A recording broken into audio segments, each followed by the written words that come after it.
Welcome back to the channel that spills tea no one dares touch. Today we're diving deep into Taylor Swift, pop queen, Hollywood's golden cash cow, and the girl the American media seems to cradle like she's the crown jewel.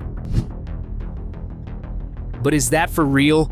From Kanye snatching her mic in 2009 to the shady text drama with Blake Lively lately, why does Taylor always seem untouchable, wrapped in bubble wrap? Or is there some dirty secret hiding under all that glitter, like whispers on X saying she's a pawn for Democrats or even NATO pulling strings?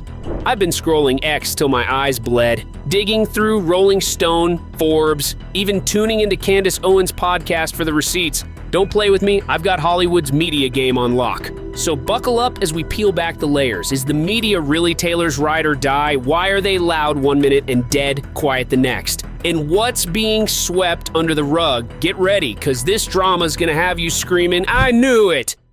Part 1, VMAs, 2009-2017 lawsuit, Eras Tour 2023, when the media hyped Taylor up. Let's kick it off with the night that changed everything. VMAs 2009. Taylor Swift, 19, curly hair, starry-eyed, snags best female video for You Belong With Me. The crowd's losing it. Perfect moment until Kanye West barrels up, snatches her mic, and yells, Beyoncé deserved it. What?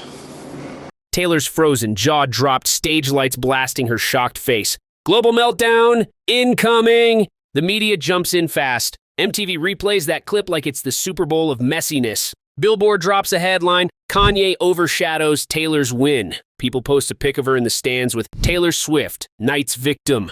CNN dubs it VMA's biggest scandal. They paint her as the princess under attack, Kanye as the villain, and when Beyoncé brings her back on stage to fix it, they call it the night's sweetest moment.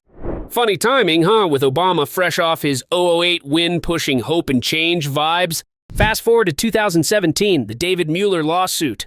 June 2013, at a Denver meet and greet, Taylor says Mueller, a KY Joe DJ, slid his hand under her skirt, grabbed her ass during a photo. She tells her team he's booted from the show, then fired. 2015, Mueller sues her for $3 million, claiming defamation. But Taylor countersues for assault, asking for just $1 to make a point. August 2017, Denver court rules. Jury sides with Taylor. Media goes wild. CNN says Taylor Swift wins, sends a bold message. Rolling Stone cheers. Taylor's victory punches sexual harassment in the face. BBC calls her inspirational when she vows to donate her winnings to assault victims. They frame her as a justice icon, right as hashtag #MeToo explodes amid Trump's red-blue chaos. Mueller as a total loser. Then there's the Eras Tour 2023. Taylor kicks off in Arizona, March 149 shows across 5 continents. The media can't shut up about it. Forbes crowns it history's first billion-dollar tour, raking in over $2 billion. NPR gushes, Taylor Swift turns Eras Tour into a cultural earthquake, and ex-users claim NATO eyed her as a soft power weapon back in 2019, so was this her flexing for more than fans? When Ticketmaster crashes from 3.5 million fans fighting for tickets, the New York Times runs, Swifties versus Ticketmaster, frenzy like never before. They hype her as the unbeatable queen, every stage strut pure gold in their eyes.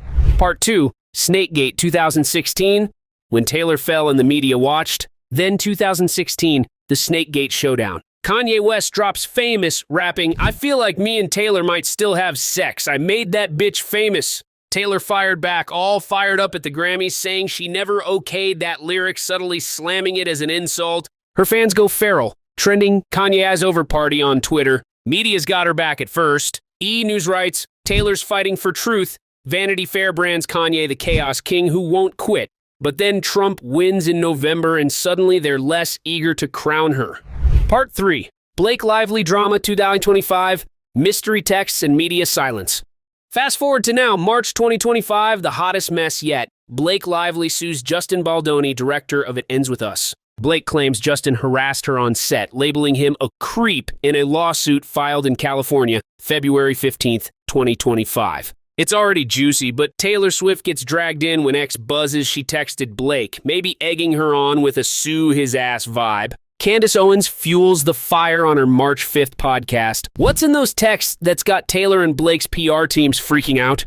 And hints Taylor's tied to a Biden psyop, like her Super Bowl 2024 cameo was a voter grab. How's the media playing it? Weirdly chill. Variety drops a neutral piece. Blake Lively sues Justin Baldoni, Taylor Swift involved, but doesn't dig deeper. The New York Post keeps it short. Movie drama pulls Taylor Swift into the mix. TMZ teases, something's hush-hush, we're on it. No one's hyping Taylor, no one's defending Blake, no one's pinning Justin yet. Part 4, why do they do it? Hollywood's ruthless rules and dark secrets. 3 scandals, 3 vibes, but don't get it twisted, this ain't random. VMAs 2009. The press built Taylor into a damsel in distress, turning her into clickbait gold, maybe a shiny distraction while Obama settled in. Snakegate 2016, they let her flop because the chaos was too wild to tame, and Trump's rise was shaking things up.